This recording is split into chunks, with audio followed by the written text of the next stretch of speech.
আবার মেঘভাঙা বৃষ্টি এবার দেরাদুনের পর উত্তরাখণ্ডের চামোলিতে আর সেই ভয়াবহ ছবি সামনে আসছে। জলের তোড়ে ঘর বাড়ি সব ভেসে গিয়েছে, খুঁজে পাওয়া যাচ্ছে না এখনো পর্যন্ত 5 জনকে। কমলেশ আমাদের প্রতিনিধি আমাদের সঙ্গে আছেন, আমরা জানবো, কিন্তু তার আগে ছবি দেখুন, একই জিনিস হয়ে যাচ্ছে।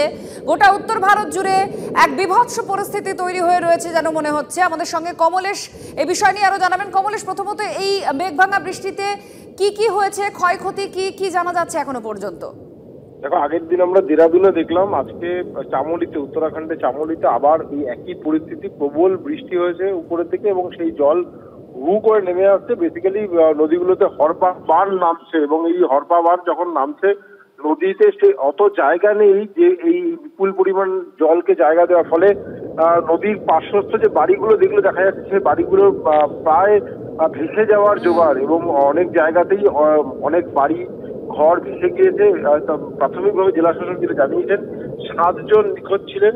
উদ্ধারকারী দল 2 জনকে উদ্ধার করতে পেরেছে, এখনো 5 জন নিখোঁজ এবং এই নিখোঁজদের খোঁজে তল্লাশি চলছে। তবে তাদের খুঁজে বের করা খুব সহজ কাজ নয়, কারণ প্রবল জলের স্রোত অনেক মানুষজনকে ভাসিয়ে নিয়ে চলে গেছে।